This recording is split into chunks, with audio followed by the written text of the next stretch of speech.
పిల్లలను చాక్లెట్లతో మభ్యపెట్టి లోపలికి తీసుకెళ్లి చంపేవాడు. నరరూప రాక్షసుడి వికృత చరిత్ర. మనిషి చేసే దుర్మార్గపు పనులకు కూడా ఒక హద్దు ఉంటుంది. ఆ హద్దు దాటితే అతను నరరూప రాక్షసుడవుతాడు. అటువంటి రాక్షసుడి పేరే సురేందర్ కోలి. 2005 నుండి 2006 కాలంలో నోయిడాలోని నిఠారి గ్రామంలో జరిగిన ఈ ఘోరాలు భారతదేశ చరిత్రలోనే అత్యంత భయంకరమైనవి.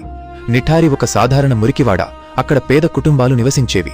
ఆ ప్రాంతంలో సుమారు 40 మంది చిన్నపిల్లలు వరుసగా అదృశ్యమయ్యారు.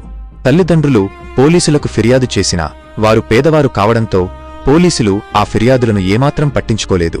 కాని జబ్బాలాల్, పప్పులాల్ వంటి బాధితులు తమ పిల్లల కోసం పట్టువదలక పోరాడారు. తప్పిపోయిన పిల్లలంతా చివరిసారిగా మోనిందర్ సింగ్ పంధేర్ అనే వ్యాపారి బంగ్లా సమీపంలో కనిపించారని వారు గుర్తించారు. బంగ్లా వెనుక ఉన్న మురికి కాలువ నుంచి తీవ్రమైన దుర్వాసన రావడంతో స్థానికులు అనుమానించారు. అందరూ కలిసి ఆ కాలువను శుభ్రం చేయగా అక్కడ మానవ శరీర భాగాలు బయటపడ్డాయి. పోలీసులు రంగంలోకి దిగి తవ్వకాలు జరపగా 19 మానవ పుర్రెలు, ముక్కలు చేయబడిన శరీర భాగాలు దొరికాయి. ఇవన్నీ అదృశ్యమైన చిన్న పిల్లలవేనని నిర్ధారణ కావడంతో దేశం మొత్తం ఉలికిపడింది. కోలి పైశాచికత్వం.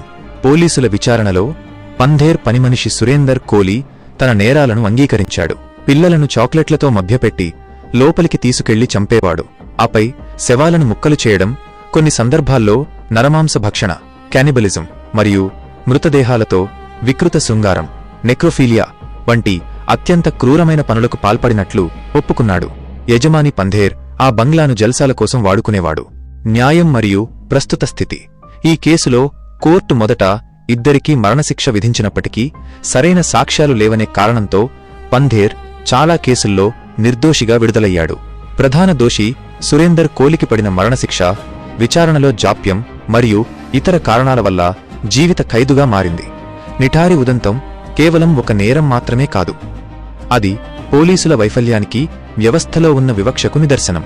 పేదవారి పిల్లల అదృశ్యాన్ని పోలీసులు మొదట సీరియస్గా తీసుకుని ఉంటే బహుశా ఇన్ని ప్రాణాలు పోయేవి కావు.